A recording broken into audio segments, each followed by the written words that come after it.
Welcome to the Big Cat Lounge podcast, where we interview guests in a casual lounge setting from all over the world, sharing their insights one story at a time. We can be found on Spotify, YouTube, Apple, iHeartRadio, and much more. Please rate and subscribe to our show to stay updated on the Big Cat Lounge. Thank you so much for tuning in. Welcome to the Big Cat Lounge podcast. Thank you so much for tuning in. I'm Big Cat KZ, and today's guest comes from Poland. He has 10 years plus experience in social selling and digital marketing. He has learned how to grow affiliate and network marketing teams worldwide and teach students how to grow their business so they can live a laptop lifestyle. He's the founder of Bridge to Growth as well as Ochojski Smart Solutions. We welcome Wladek Ochojski to the Big Cat Lounge podcast. I probably mispronounced your name, but welcome to the Big Cat Lounge podcast. Yeah, a bit. I'm Wladek Ochojski, but yeah, everyone is pronouncing like Ochojski or something like that. That's cool. Well, thank you so much for coming on to our show. So tell us a little bit of how you got started, and really how can you grow your business so that you can achieve that laptop lifestyle and just work anywhere.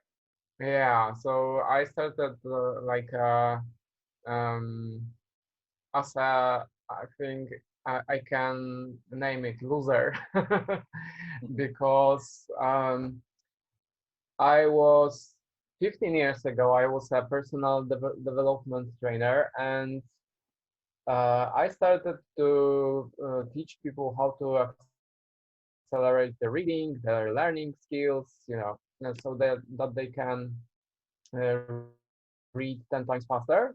And uh, and I couldn't uh, sell that. I couldn't sell myself with my brand. I was doing uh, some things, some different things like blogs, trainings, offline trainings. It was, I was doing a lot of stuff and definitely generating some traffic and some leads, but in the at the end of the day, I couldn't monetize it. It was awful because when I remind myself about it, I'm like, yeah, but I had such a big amount of leads that I can imagine. I was in front of many people. I was doing trainings in schools. So, every hour I had 30 leads that listened to me. But after all, I couldn't sell that. Uh, I I was doing quite good, but not too good to run the business uh, as a business, not as a freelance. And after 2 years, I had to close it because the taxes were too big and the insurance was too big. Because after 2 years in Poland, you have to pay the normal taxes and normal insurance, not the lower one. So I thought, okay, now I don't know what to do. I think I have to learn how to sell. So my idea was that I should go to the call center because a lot of people that I knew went to call center to sell some stupid stuff, and they started to learn the or develop the selling skills. So I thought, okay, so if they are doing this, I should do this too. And additionally, I started some network marketing business.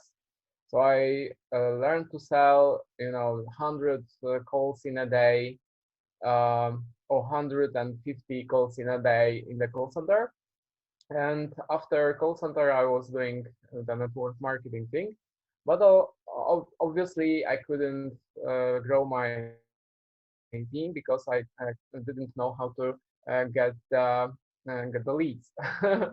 Yeah. So yeah, it was strange because I could connect, um, I could generate leads for my previous skills like accelerated reading or something like this, but I couldn't, connect the dots somehow.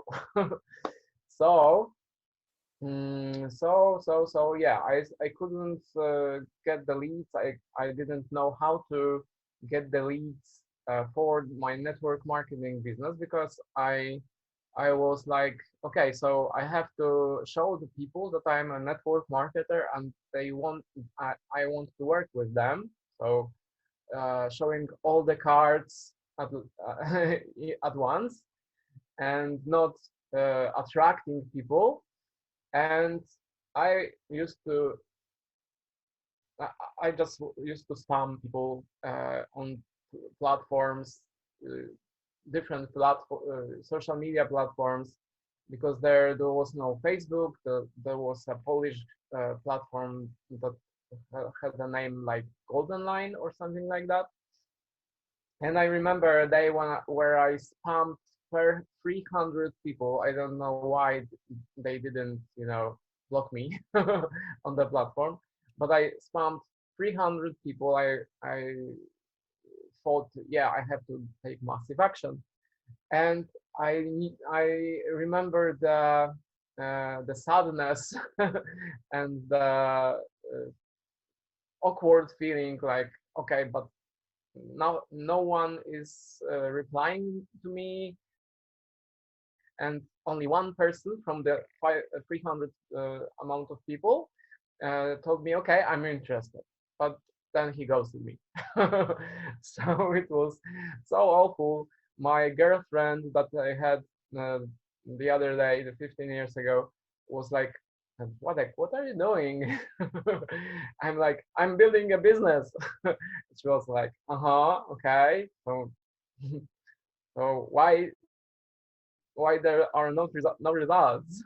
Because this is at the beginning, and I was telling her that all the time, and she finally told me that I have to go to a 9 to 5 job because this is not for me, maybe. Yeah, and after a year, um, where I was in the 9 to 5 grind, I told to myself, okay, but I have enough.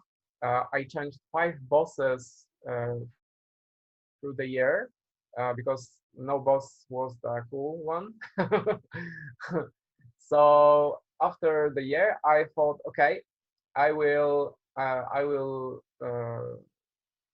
start a business. Next one. I didn't know which one. I just knew that I want to run a business. I had some savings from insurance and stuff like that, and I thought, okay, I will start a business. I will come up with an idea, and okay, I'm quitting. And I quit. Uh, Long story short, after the year, I was broke. I spent all the money on different businesses, uh, ideas, uh, on ads and stuff like that. And I thought, okay, what now?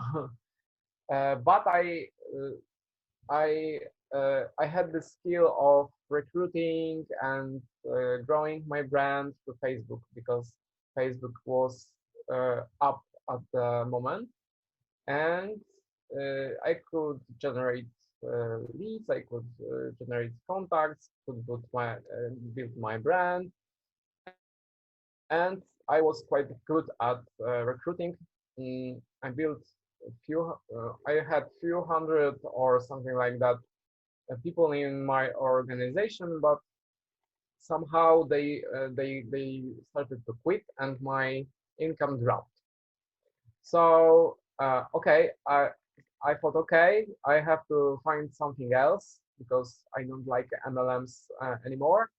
And I was looking for affiliate companies and stumbled on a Ponzi company. I didn't know it's Ponzi and it's illegal and this kind of stuff.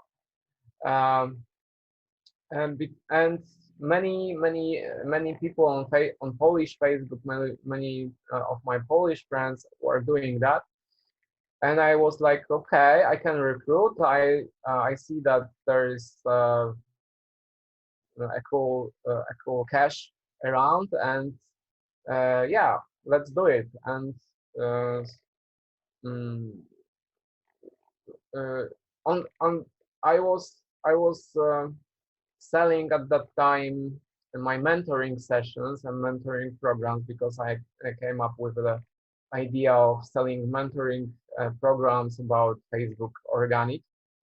And but I knew that when the holidays will come, because it was May, people will go on holidays and they won't uh, buy my stuff because they will be on holidays and on the beach, and they uh, don't uh, won't learn and won't like to learn anything.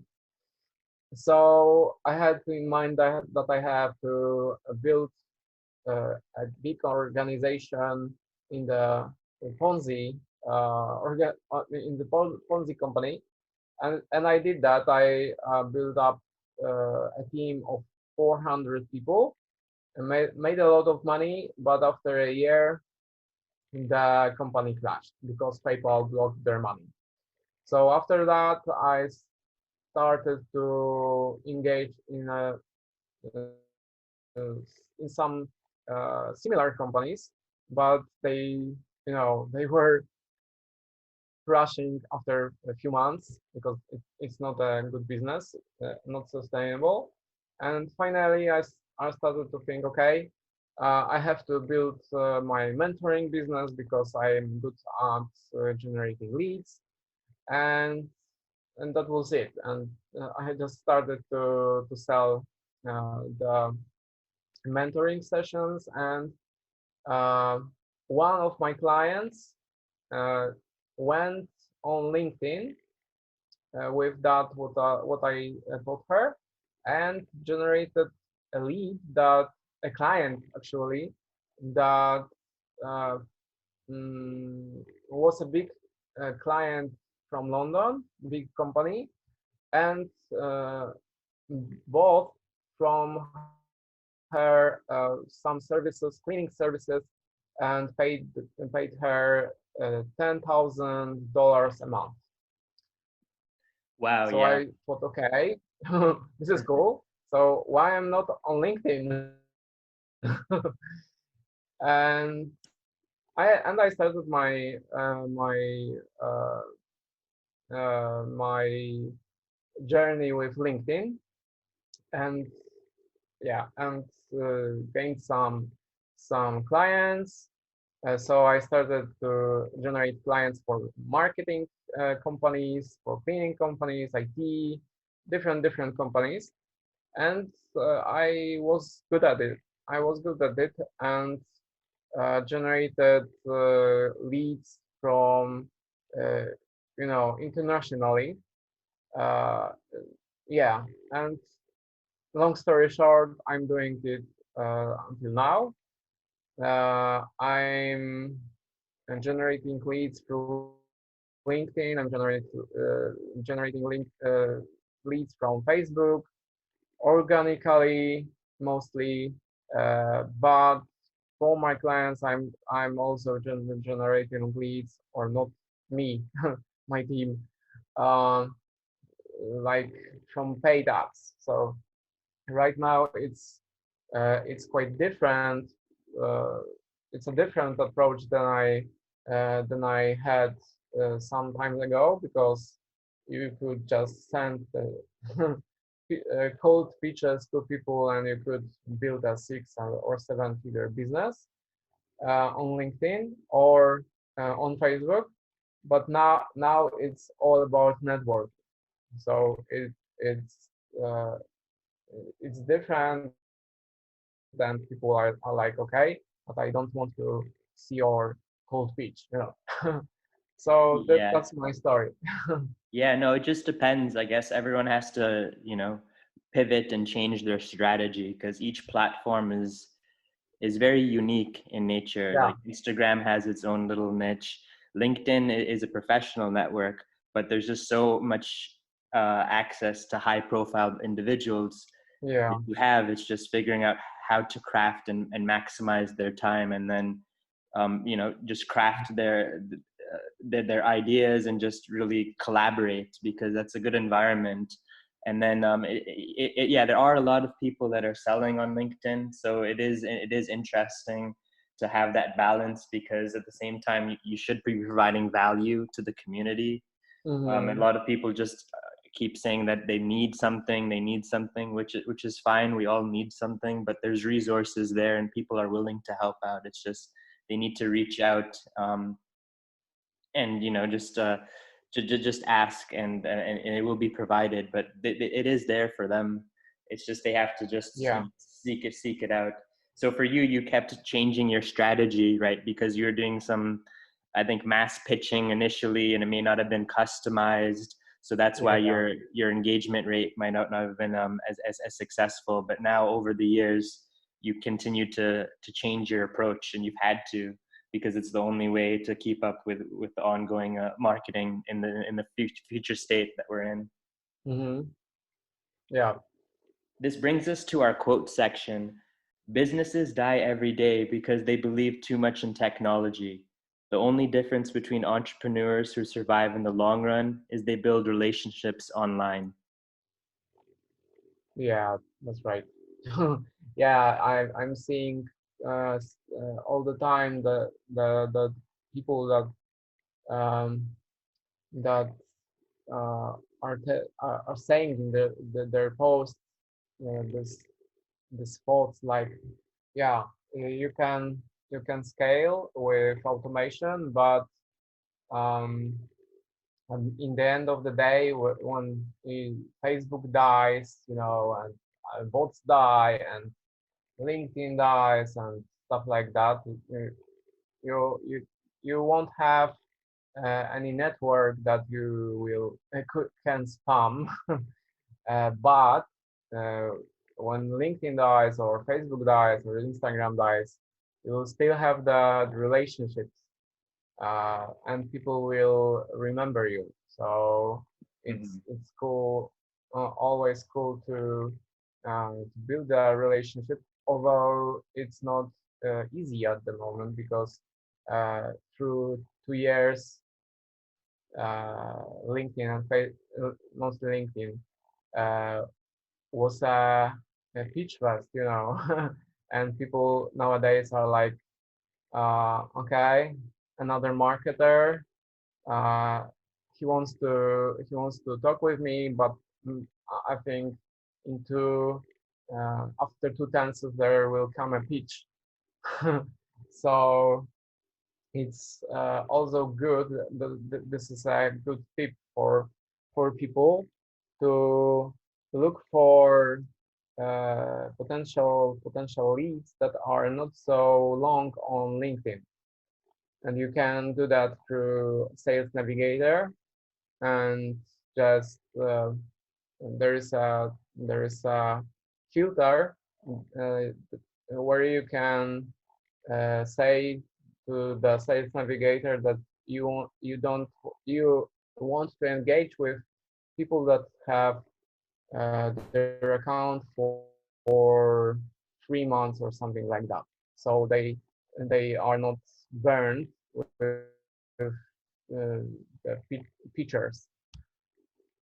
Yeah, that was my two Yeah, cents. there's a lot of features on LinkedIn. I'm not a premium member, but there's a lot of interesting features. For me, I've learned quite a lot on my time. I was more active the past year, but I've learned just so much. For me, like I know that people get banned for a variety of reasons, so it's important to like Yeah. download your data and understand, like have an offline contacts, because anything could happen, and then all the people you built up over the years, you'd lose everything. or you can try and get it reinstated, but there's a large process. And if you rely heavily on just one platform or two platforms just for your business, then that'll be a huge hit, to the Yeah. bottom line. Tell us a little bit of the importance of a follow-up. Like, what were you doing to try and, get that decision maker to take that next step? Because when you reach out initially, it's overwhelming. You have so many emails that you get. So how do you really differentiate yourself and then follow up and know when a person's gonna take the next action? Yeah. So definitely, I will mention some bad ideas about follow up because I see them all the time, and my clients are like, um, yeah, I know that people won't probably reply to me in the first message, but I can follow up with them like 7 times with the same message. And I was like, I'm always like, yeah. So they will remember you as a spammy spammy and salesy and cheesy marketer. And uh, I was like this. I was also like these people. Uh, I don't know, 10 years ago, and I used to push people into the sale, but on social media you can't do that because uh, with with the phone you can do that too, because people will ghost you. So after the Yeah. company the Ponzi company crashed, I was like desperate and started to push my thing, um, because I knew I'm the guy that grew the company, that grew the network to 400 people, and now I can sell people, and they should swallow it. Yeah, but the market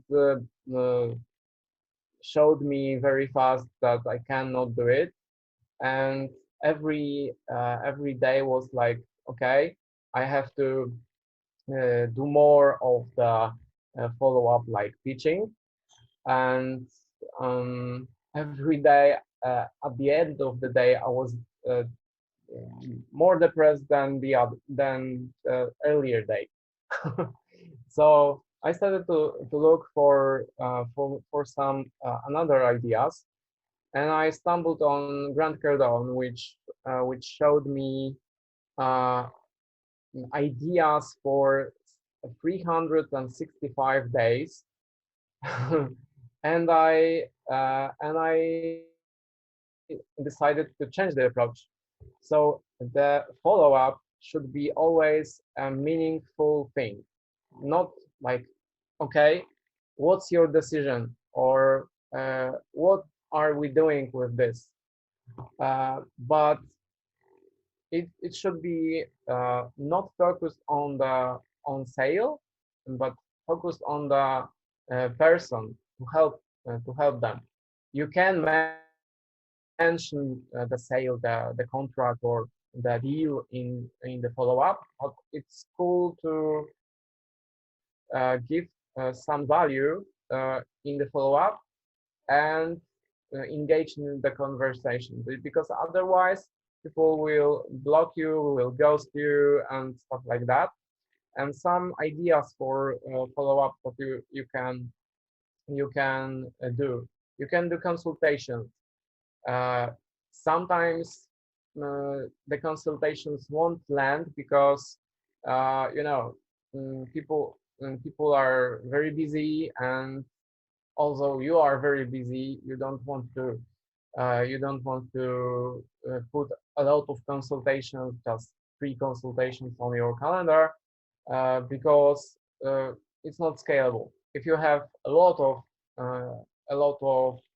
people that you have to follow up, it won't work. But in the beginning, it's quite cool because you want to build a network of people that know, like, and trust you. So it's cool. And even not in the beginning, even if you are a six-figure or seven-figure marketer or sales guy, you can do follow-ups like this, because yeah, because this helps people, because people usually are not like, okay, I will read this or see the video and implement this. And people are lazy. So the consultation is a very good idea for a follow-up. If you have too many, like a list of thousand people, it's good to follow up with them with a webinar or something like that, because it's at scale. You can talk to 1,000 people at once and then follow them up with some emails, some other webinars. I have a marketer, a friend, marketing friend in Poland that hosted, organized with marketing events for Gary Vee, Harvecker, and other guys. And his method is to first engage people in seeing short videos, but this is with paid ads. First, short videos, 4 minutes, where you speak about what to do, not how to do it. It's very important for the cold market to to tell them what to do to solve their problems, so they start to follow you and engage in your stuff. And after you build some relationship with them, you can push them on the webinar. So the webinar will be 30 minutes or 40 minutes long. And after that, you can push them to another webinar after 2 or 3 weeks. It could be also a workshop, a live workshop where, like, not not in the coronavirus craziness, but Yeah. after the coronavirus craziness will disappear, you can do offline workshops and engage people in 4-person mini meetings, something like that. So they start to network, they start to train with each other and stuff like that. And you can also do it in online. I attended once few months ago in a workshop that was cool. Uh, it was 2 days long, I think, for 5 hours or something like that a day. And there was not only talking, you know, the leader, the teacher or the trainer was not only talking, but there was some engagement. People started uh, to train, to think.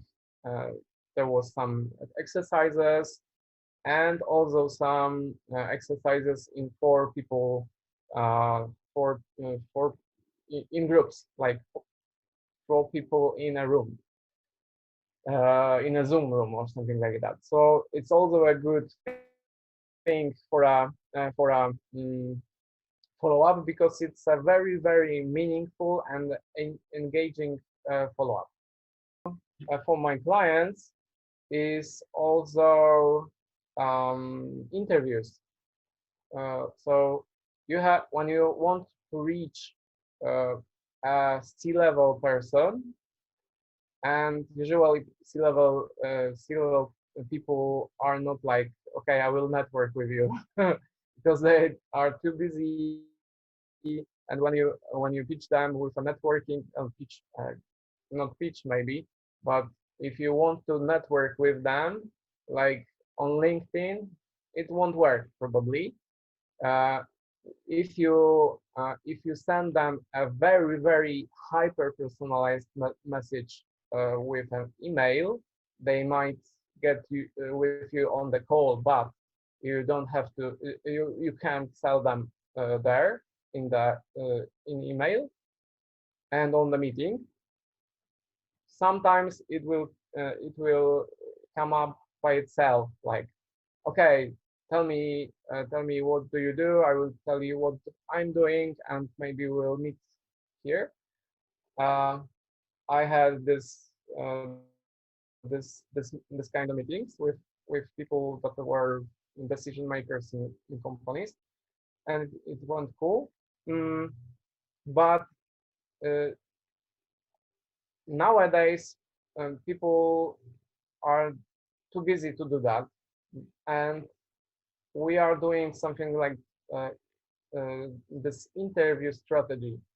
So when you want to reach decision makers or people that know the decision makers. For example, my client wanted to reach decision makers in corporations and Fortune 500 companies, and told me that uh, he cannot get to them because they don't accept their invitations, they don't reply, and it's all code. So I decided to do the interview approach, and for first I approached them with a very hyper personalized message with a compliment on LinkedIn in the invitation message. So it was hyper personalized with a compliment about their company. And after they connected with us, uh, with the client, of course, I offered an interview. So an interview where I interview them, or my client interviews them, about organizational effectiveness or something like that. And you can also always tell them that you are running a series of interviews about that, and you want to interview, you would like to interview them. And it will always is a good idea, because C-level people and people that are decision makers in some bigger companies know that they are experts in something, and uh, and just say yes to you. And after that, after you land an interview with them, you can switch the interview part to the networking part. So uh, after you end the interview, you tell them, okay, so maybe could we network for a few minutes and see how we can help with each other. And after that, you can offer some something uh, that you could help them with for free. So you will build a relationship with them, and after that you help them. You can ask them for a favor, like maybe you could promote uh, these interviews and stuff like that, and bring more people that you know that are on your level to the interviews, and connect with each. We will connect with each other, and maybe they will get some value from there. I would say So I would say like LinkedIn is and a lot of these platforms are a lot of like B2B, B2C, and just the way you're working on maximizing your engagement. So there's so many different methods. I know some people are doing like discovery sessions, like you were mentioning earlier, where they have like Calendly or some type of tool where they allow people yeah, to block off time in advance. The thing is, I've heard pros and cons. I've heard like you're mentioning, sometimes people may ghost you. So that Mm-hmm. happens, I hear like 30% of the time. So it's just, again, like making sure your time is valuable, but you're also providing free resources to whoever's blocking off Yeah. your time as well. So it's just having that balance. But that's how it works. Even with these webinars, you're providing free resources to them, and no obligation, of course, but it's just to give them the information they need to make that next decision and see if a partnership is feasible or not. Today's sponsor is Anchor FM app. Go download the free Anchor app today to get started. You can find it at your Play Store or App Store. It's everything you need to make a podcast, and it distributes everything for you so it can be heard on multiple platforms such as Spotify, Apple, Google Podcasts, and many more. This is what I'm currently using right now to edit and record my podcast, and you can do so from your phone or computer. And the tools are really easy to use to help document the Big Cat Lounge journey. So what are you waiting for? Go today and download it. And It's really even important if to you, engage, right? So how are you able to engage during the webinar? Because it can be very time consuming and overwhelming for someone just to consume all that information. mm-hmm. Yeah, I'm a fan of uh, workshops, not only webinars when you talk all the time. So uh, when I was a personal development trainer, there was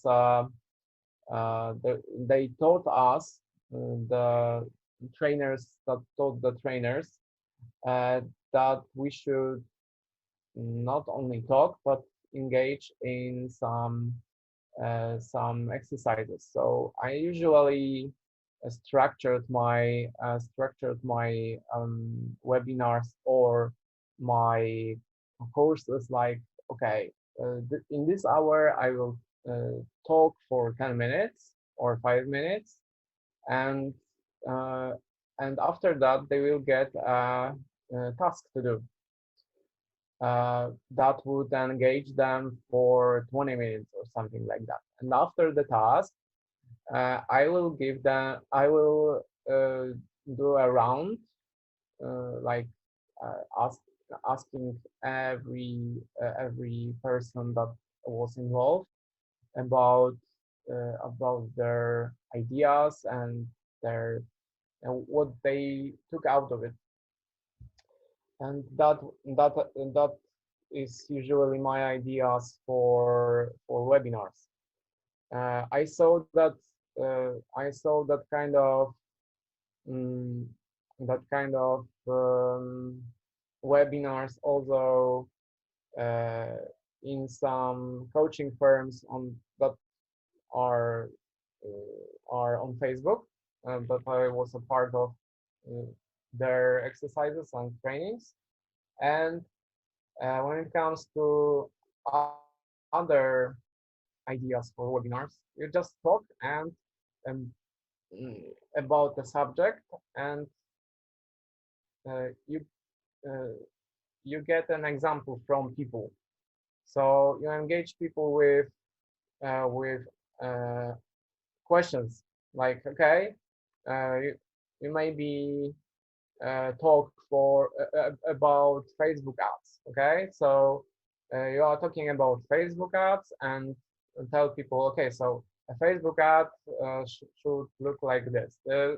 You have to first uh, dive in into your ideal client avatar, and after that you find their problems uh, and goals. You have to dive more into the problems and goals, and uh, you have to put it in your ad. And maybe we could do it together. Uh, who would like to work on his ad? And some people will tell you, okay, here's my ad. Uh, let's dive into and change something. So uh, they show you the ad and uh, and tell you what their problem is with the ad. Tell you their ideal client avatar is, and you tell them, okay, so you would like to reach established e-commerce brands, uh, but you get uh, crickets from your Facebook ad and people that cannot afford your service because your messaging is not dialed in. You would like to reach established businesses, but you are talking to not established businesses like growth businesses or starting out e-commerces. So that's your problem. So let's change it, and uh, and we are talking about what the messaging should be on the certain ad. Mm-hmm. That's Mm-hmm. that's the two ideas I can give. And so, what is some advice that you'd give your younger self if you could go back in time? Because you have so much knowledge now, right, in the industry and just all your journey itself, right? You were able to just pivot your strategy Yeah. so many times. So, what's one key advice that you could give yourself if you go back in time? um, I'm always thinking. I'm thinking about this every few months, and I think mm, the one advice I should give to myself should be learn sales. I think definitely start from something that is that is very easy to do. Like start from getting into a 9 to 5 job, and uh, you know because not that is not so risky. Uh, I for me it was also important to be independent from my family and show them that I can take care of myself and show to myself that I can take care of myself. And I think I would start with a 9 to 5 job, just to start with something and to have some cash flow running. And uh, I think it would be a sales job, uh, just to have the opportunity to earn more. And like Grant Cardone says, if uh, the mm, vehicle, so your job is uh, don't doesn't suit you anymore, so it it doesn't pay you so much or something like this, uh, change the vehicle. So go for another job. Like for me, it would be not quitting the 9 to 5, but being the best I can be in the call center that I was in. I was selling phones um, and this kind of things for a telecommunication company in Poland. So the phones and contracts, and I had to sell people uh, another contracts, uh, or make the contracts longer that they had. And I think I should do it earlier, then uh, become the best I can be, so I could earn more, and after that I could switch the departments to a trainer, so I can be a sales trainer, and sales guy. I would make more money, and after that I could land some trainers gigs and make more money on weekends or something like that. And after I would become independent with this, I could, invest in ads and or in organic or something like that, and maybe sell some ebooks, courses, and stuff like that.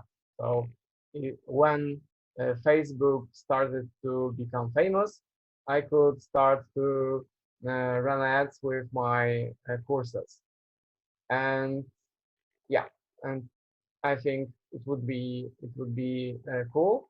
So definitely start with sales skills, invest in sales skills, invest um, in yourself so you can develop in the career you are at, not switching all the time because the boss is bad. This was a good excuse for me. Yeah, and after that, uh, maybe switching to another company where uh, where you could develop your skills faster. So tell us, if we wanted to follow your journey, where could we look? Yeah, maybe we could stick the link under the video, under the interview. I'm always on Facebook and I'm always on LinkedIn as Wladek Ochojski. So you can find me there. And yeah, and I have also a group for usually it's for coaches, but sometimes other people join it. So I have a Facebook group that is free, and I share a lot of knowledge there, and I interview also people that are ninjas at their craft. Thank you so much again for coming on the Big Cat Lounge podcast. We appreciate your time and look forward to your rest of your journey and the rest of the year and what you have in store. Yeah, thank you for having me.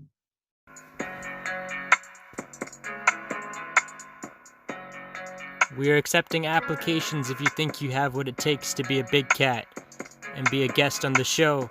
Email us at bigcatlounge@gmail.com.